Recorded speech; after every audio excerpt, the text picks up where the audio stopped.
இயேசு உங்களை நேசிக்கிறார். பிரியமானவர்களே, இந்த நாளில் ஆண்டவர் நம்மளோடு பேசும்படியாய் வேதத்திலிருந்து ஒரு 2 வசனங்கள் கூட வாசித்து ஆண்டவர் நம்மளோடு பேசுகிற காரியத்தை பார்ப்போம்.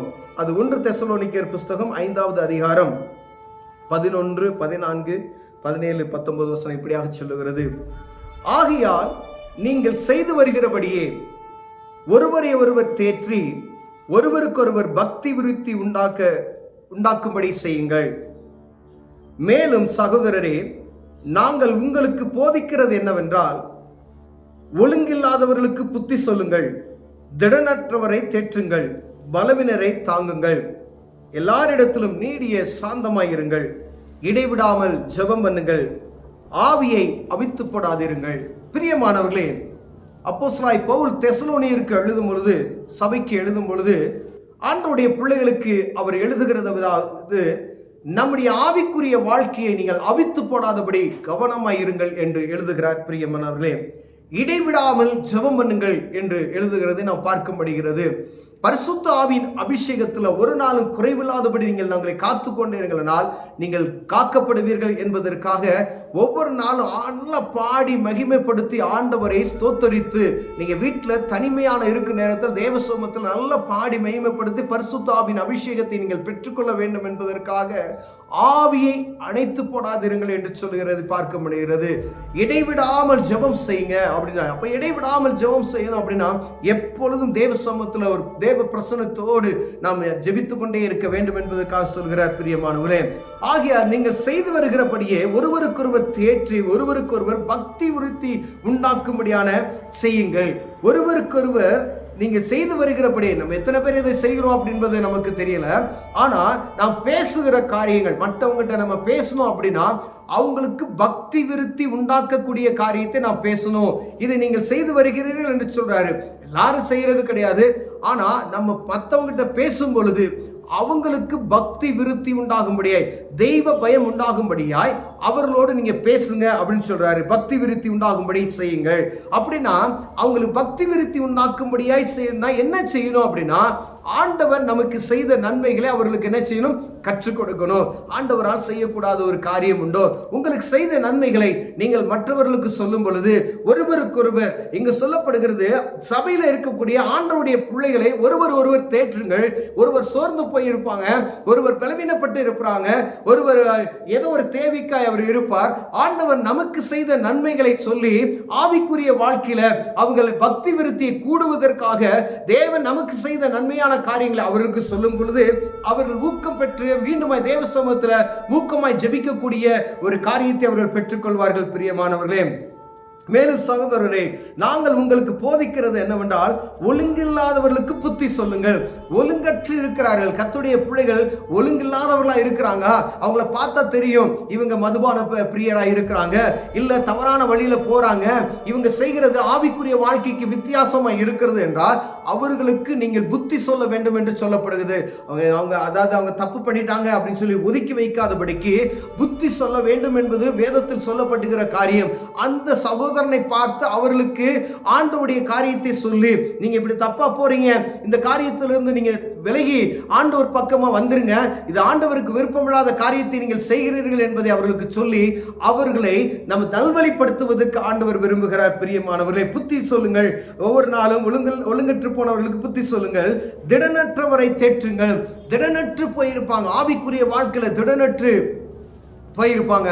ஏதோ ஒரு உலகப்புறமான காரியம் அவர்களை சோர்ந்து போக செய்திருக்கும். அநேக எல்லா மனிதனுக்கு ஏற்படக்கூடிய பலவீனங்கள், எல்லா மனிதனுக்கு ஏற்படக்கூடிய பண கஷ்டங்கள், எல்லா மனிதனுக்கு ஏற்படைய குடும்பத்தினுடைய காரியங்கள், எல்லா பிரச்சனைகளுக்கும் ஆவிக்குரிய மனிதனுக்கும் உண்டாகி இருக்கிறது. பிரியமானவர்களே, இவைகளில் நாம் சோர்ந்து போனவை திடனற்று போயிருப்பாங்க. யார் என்னை தேற்றுவா அப்படின்னு சொல்லி ஆண்டவரை நல்ல பாடி ஆராதிக்கிற மனிதர்களுக்கே திடீர்னு திடனற்று போயிருப்பார்கள். அதுக்கு தான் ஆண்டவர் சொல்கிறார், அப்படிப்பட்ட ஆவிக்குரிய ஆவிக்குரிய மனிதர்களை திடனற்று போய் இருக்கிறாங்களா, அவர்களுக்கு நல்ல திடனுள்ள ஒரு நம்பிக்கையான வார்த்தைகள் அவர்களோடு பேசுங்க.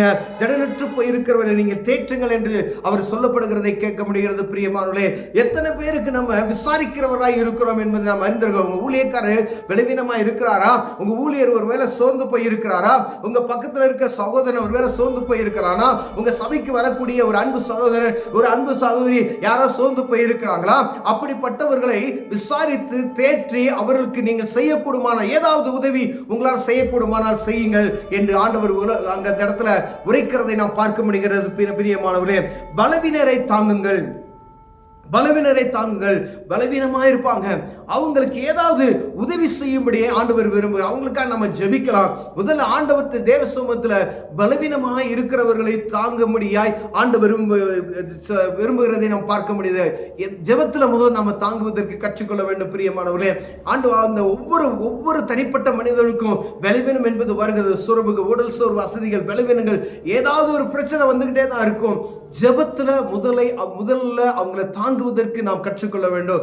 அடுத்து அந்த பலவீனத்துல இருக்கிறவங்களை விசாரிக்கிறதற்கு நம்ம அழைக்கப்படுகிறோம். பிரியமான யாருமே இல்லை, நம்ம தேசம் எங்கும் உலகம் எங்கும் ஆண்டவரை ஆராதிக்கிற மக்கள் இருக்கிறார்கள் என்று சொல்லி நம்ம பக்கத்து வீட்டில் இருக்கக்கூடிய ஒரு சகோதரனை விசாரிப்பதற்கு ஆள் இல்லை அப்படின்னு சொன்னா எவ்வளவு ஒரு வருத்தமான ஒரு சூழ்நிலை பாருங்களேன். விசாரித்து பாருங்க, அவங்களுடைய கர்த்தருடைய நாம மகிமைப்படும். பிரியமானவர்களே, அவர்களுக்கு உதவுங்க, தேற்று திடனற்றவர்களை தேற்றுங்க, பலவீனரை நீங்க தாங்குங்க.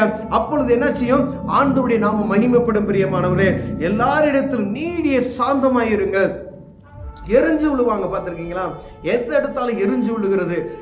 கடந்த நாட்களில் ஒரு இடத்துல வாகனத்தை நிறுத்தினேன் பாருங்க. அவர் அந்த இடத்துல நிறுத்துறதுக்கு ஃப்ரீயாக இருந்துச்சு, அவங்கள்ட்ட சொல்லிட்டு தான் நிறுத்தினேன். ஆனால் அந்த இடத்துல நிறுத்துறதுக்கு அவங்களுக்கு விருப்பம் இல்லை. நீங்கள் அங்கே நிறுத்துங்க, இங்கே நிறுத்துங்க, ஏதோ ஒரு காரை ஏற்றி சொன்னாங்க. ஆனால் எங்கள் வீட்டில் இருக்கிறவங்க டக்குன்னு கோவப்படாதான் பார்க்குறாங்களோ ஒழிய, ஆனால் அதை சாந்தமாய் பேசுவதற்கான காரியம் இல்லை. நீங்கள் கோவப்பட்டீங்கன்னா ஆண்டவருக்கு ஆதாயப்படுத்த முடியாது. நீங்க சாந்தமாய் நடந்து கொள்ளணும்.